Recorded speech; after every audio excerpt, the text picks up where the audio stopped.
in your cases, you should do 9 hours. How many of you sleep 9 hours per day? No one.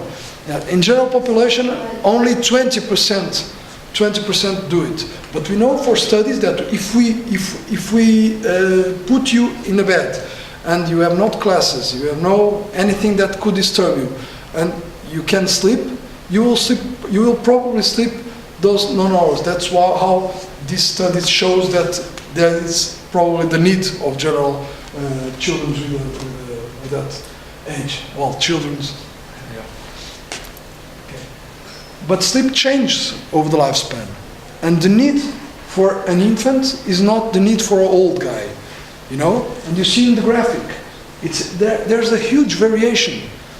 The newborn needs about 17 hours of sleep, and although there is some variation in the newborns, they need it, and they need it almost all the time who is sleeping. That will be passed in REM sleep. That is an important period of sleep to construct network of neurons and development of nervous system. So it is absolutely needed. And as we get older, we will change that.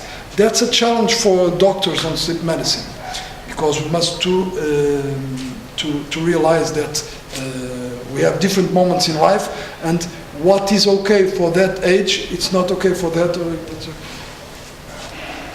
Yes. Well, finally, I hope you can answer to that question. Sleep, we need.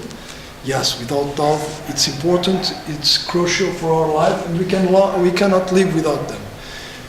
And I personally challenge you to not try to do that, because it's dangerous. It's really dangerous. I'm sorry.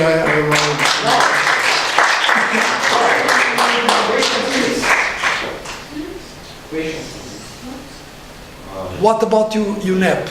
Does it matter if you sleep like 7 hours like in one time, like 7 hours straight, or like 1 hour during the day? Yes, it matters. It's wrong. It's wrong, because as I told you, the 7-8 hours the usual adult need to sleep must be consolidated. If not consolidated, you must you remember those graphic with 4 to 6 times they go to the mountain. That mountain is REM sleep. You need to make all the way. You cannot climb the mountain and then go down again. That's what's happening in some disorders. For example, a guy who has sleep apnea with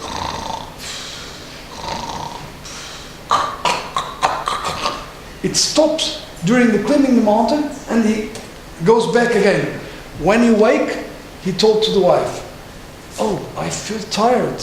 I don't want to go out of the bed." He probably is fat, not only because the fat contributes to the sleep apnea, but also because the impairment of sleep contributes to the fat, and this is a cycle, you know. And insomnia, people who don't sleep or sleep in pieces, doesn't have a good quality of sleep and a good quality of life, and that's important. You should have a consolidated moment of sleep. That's natural in newborns. Newborns sleep, wake, and in non-consolidated phases. But for your age, is not natural. And the reason is why you are so sleepy now. Another question. That's why when someone wants to sleep, he doing it like this? Why? What's the... Oh, it's a reflex. I know that you have but it's a reflex. It's a reflex of sleeping. Like you know the body is a reflex. No. If you touch in the tooth and the palm, no. Okay. With the nature favors us with some behavior instinctive behavior that you don't need to think about. You don't need, if you pinch in a nail, you don't need to think, well, I will leave this before it hurt me. No, you take and then think. That's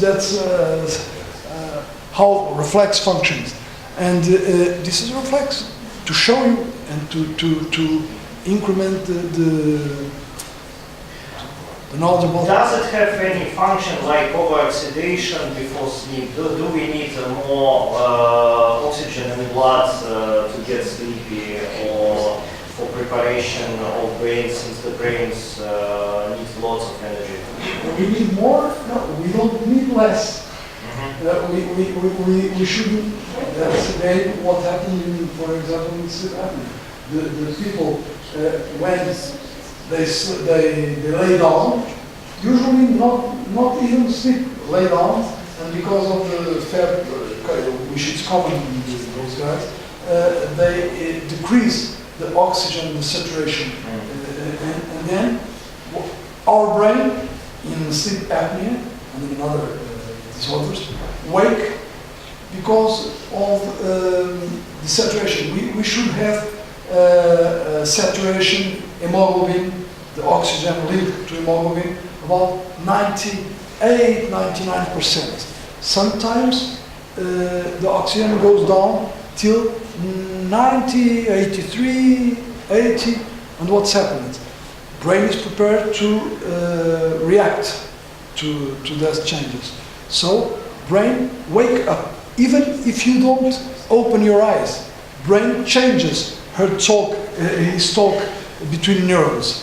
And that results that you have what we call arousals, awakenings of the brain, and you are tired when you wake up because you didn't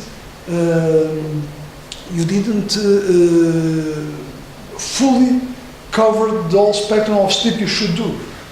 And that's why that's the most common cause of sleepiness, the broke of sleep. Yeah? Does it matter if I had a great dinner before I went to sleep? No. So that's not better. The better is to have a regular dinner, a dinner that that you will not be hungry after that, but you will not to the bed with, oh, I can't eat anymore, anything more. Because first, there's a lot of explanation, logical explanation. First, if you eat a lot, you take more time to make the digestion. So you need blood flow in digestion places, not in the brain, not in the metabolic resources that we need. And the other question is that it depends on what you eat, increases the metabolic rate. And metabolic rate is correlated, is directly related with heart rate and with, you know about autonomic function, autonomic, sympathetic, parasympathetic? No. Well, our nervous system have two branches that regulates without us to think. We think that we will walk, but we don't think our heart is beating. So it goes faster and faster and faster, and that activity doesn't let the brain be calm to sleep, you know? So it's not good to do that. So maybe cereals or one or two sandwiches, Sandwiches are not good, at least in the Occidental way of living. Sandwiches are not good, but usual meal. You have a soup. You can eat rice with meat, but not big amounts of them. And what about black tea? If I want to drink it? Black tea? Yeah. It's terrible. I don't believe you always you do those things before you go to bedtime. Yeah. No, it's terrible. Black tea have tannins, have caffeine. That's terrible for sleep. Sleep doesn't like caffeine and doesn't like stimulants. So if you have black tea or coffee before you go to bed, what's happened? is that there are places in our brain that receive the molecules that goes in coffee and brain. And instead of melatonin, the hormone that tells to the brain, oh, just shut up and calm, everybody goes down to go to sleep well, the black tea and caffeine go to do the inverse. Well, let's dance. No, music.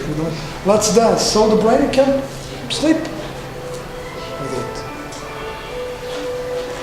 Yes? What is the most important key to sleep properly, to feel good every single morning? Just organize your timetable correctly or anything else? Well, actually, I don't know very well your habits here in Russia. But as I told you, in Portugal, students of the first years of university, they like to go to the disco and then come at 5 in the morning or 6 in the morning and then sleep 3 or 4 hours during the early hours of the day, and then go to the university with sleepiness. Well, this is a disorganized way of doing the things. You should have regular schedules, because the brain likes a lot of discipline. And discipline in the hours, the timing of sleep. You should do routines. Brain likes routines in question of sleeping. So you don't, you shouldn't do one day you go to bed at 9, one day you go to 1 o'clock, another way you watch TV till 2 in the morning, because it's wrong. You must be regularly, because the brain will learn the bad and the good things. And if you learn the bad things, it's worse for you, because when you have 40 or 50 years old, for sure you will be in the office of the doctor saying, oh doctor, I can't sleep. Well, it starts from the young. Okay? Okay, no, it's not. Thank you.